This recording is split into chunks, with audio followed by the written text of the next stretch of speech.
मेरे उस्ताद की एक बात जो उन्होंने कही कि आउट करना है, इसने मुझे जहाँ तक मैं पहुँचा ये एक सवाल ने किया।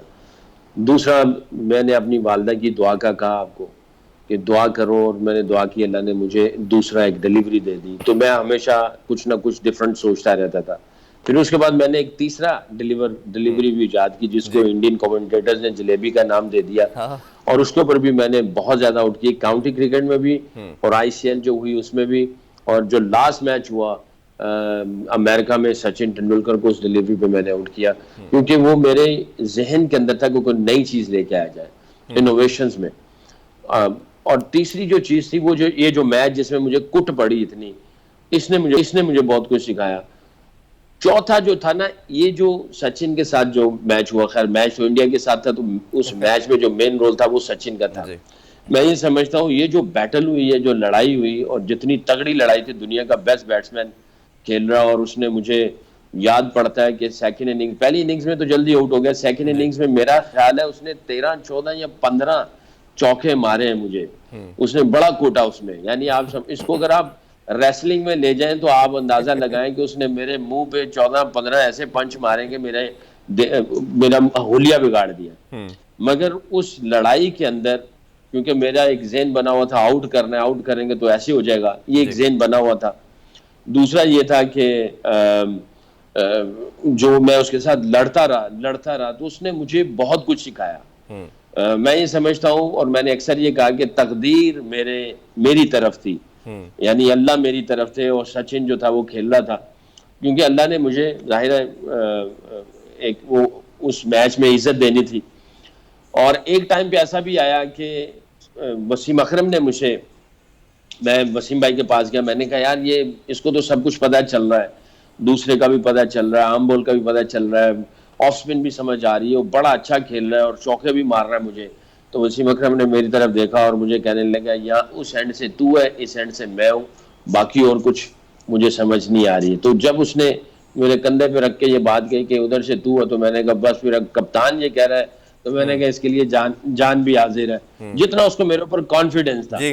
तो मैंने उनको कहा, मैंने कहा बस ठीक है भाई, आप इस एंड से मैं हूँ, अब बाकी अल्लाह मालिक है। तो उससे एक और क्लैरिटी आई। मगर जी। उस मैच ने मुझे जितना ग्रो किया टेक्टिकली और मेंटली, मैं ये समझता हूँ मैंने अपनी जिंदगी में इतनी मेरी ग्रोथ नहीं हुई होगी जितनी नहीं, उस क्योंकि मैच में आप ग्रोथ हुई। आप ठीक कह रहे हैं कि वो इतनी बड़ा मार्का था, क्योंकि इंडिया जो थी वो पूरी दुनिया में स्पिन को बेस्ट खेलते थे। और उससे पहले जो ऑस्ट्रेलियन सीरीज इसके बाद या पहले भी हुई, उसमें उन्होंने बहुत मारा। उन्होंने, अगर हम देखें शेन वॉर्न को भी, मतलब उन्होंने आउटस्टैंडिंग क्रिकेट खेली। उनके बैट्समैन नाजरुद्दीन आउट होते थे, न तेंदुलकर आउट होते थे, न ड्रेविड थे, वो सारे ऐसे नाम थे, गंगुली थे, कि जो स्पिन को तो बहुत ही अच्छा, और अपने कंट्री के अंदर तो वो बिल्कुल ही उड़ा के रख देते थे।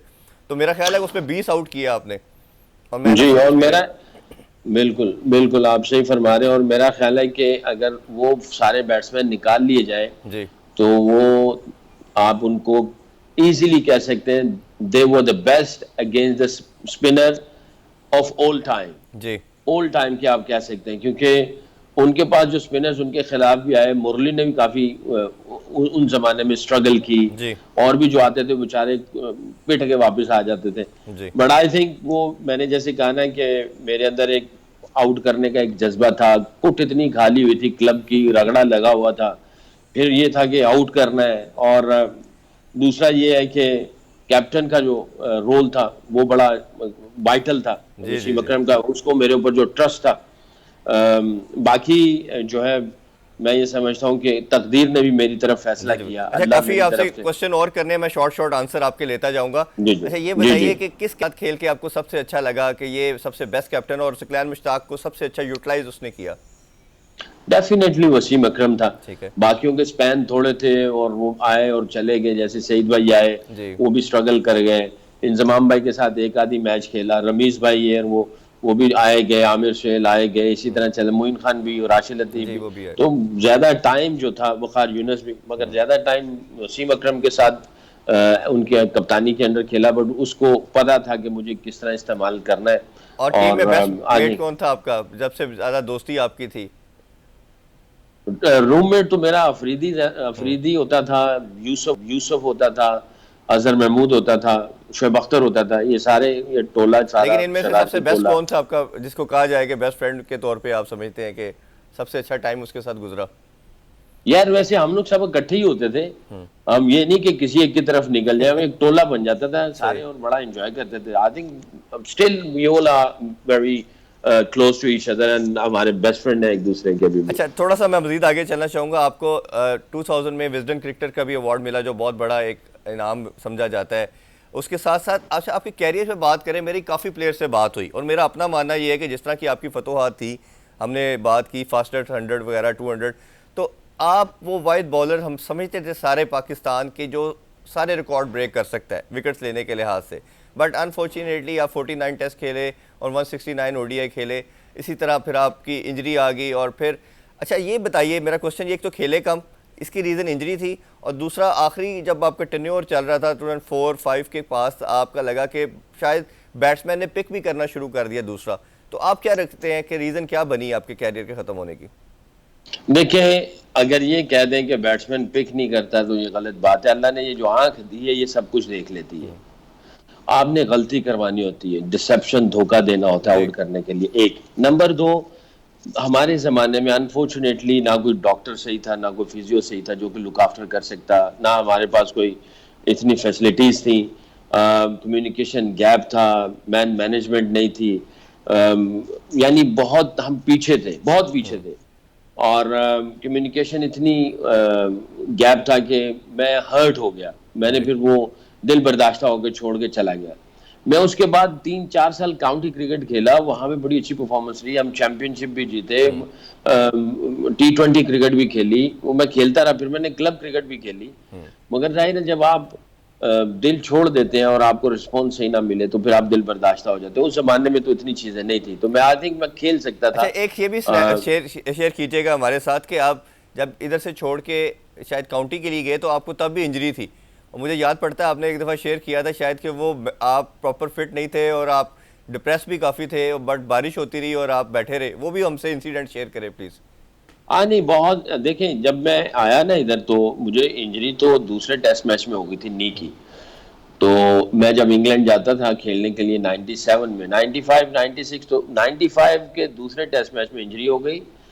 95 96 पेन किलर खा खा के खेलता रहा, किसी को पता ही नहीं था कि कैसे इसको लुक आफ्टर करना है, क्योंकि हमारे पास तो कोई बंदा ही नहीं था। डॉक्टर डैन कीजल आया था, वो आई थिंक गालिबन 96 के बाद आया, जी। 96 वर्ल्ड कप के बाद उसने कुछ अच्छे तरीके से मैनेज की चीज़ें। 97 में काउंटी में गया तो उन्होंने चीज़ें कुछ मैनेज की। मगर जब मैं पाकिस्तान टीम में आता था तो आगे जब डोमेस्टिक खेलना होता था तो यहाँ पे कुछ सिस्टम ऐसा नहीं होता था कि हम लोग मैनेज कर सकते इसकी किसी तरीके से। यानी मैं long story cut in short, हमने मैनेज सीख नहीं किया इधर, और यहाँ पे फैसिलिटीज नहीं थी।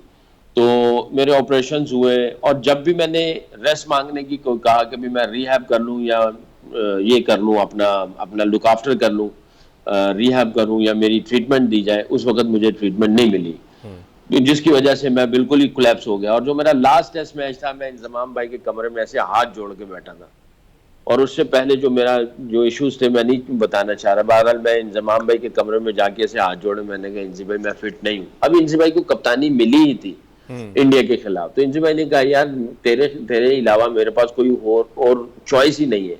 मैंने कहा इंजी भाई मैं फिट नहीं हूँ, मेरे घुटनों में बहुत ज्यादा दर्द है, इंजेक्शन लगवाए हैं डॉक्टर रियाज ने, कंधे में भी इंजेक्शन लगे हुए, रिकमेंडेशन तो उनकी तरफ से नहीं है। कहने लगे यार मेरे पास चॉइस नहीं है, हम कुछ कर नहीं सकते। तो कोई स्पिनर उस वक्त नहीं था, दानिश था, मगर दानिश जो है पता नहीं, आई एम नॉट श्योर कि वो इंजर्ड था या वो लूप में नहीं था।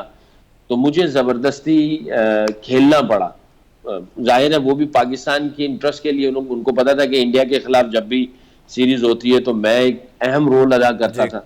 तो उन्होंने मुझे कहा कि नहीं साकी कोई बात नहीं, इंशाल्लाह हम लोग चलेंगे। अब गए तो शोएब अख्तर साहब इंजर्ड हो गए, एक और बंदा इंजर्ड हो गया, सारे जो फास्ट बॉलर थे वो ठुस हो गए। अब वो सारा बोझ मेरे ऊपर, और मेरा ख्याल है कि छठा या आठवां ओवर था, मेरे कंधा जो था वो डिसलोकेशन की उस हालत में आ गया कि वो उतरना शुरू होता था। आप अगर वो मैच को देखेंगे, पूरे मैच में ना मैं दूसरा कर सका, ना मेरे से टर्न होता था, मैं गेंद पकड़ के आम बॉल ही सीधे फेंके जाता था ऐसे।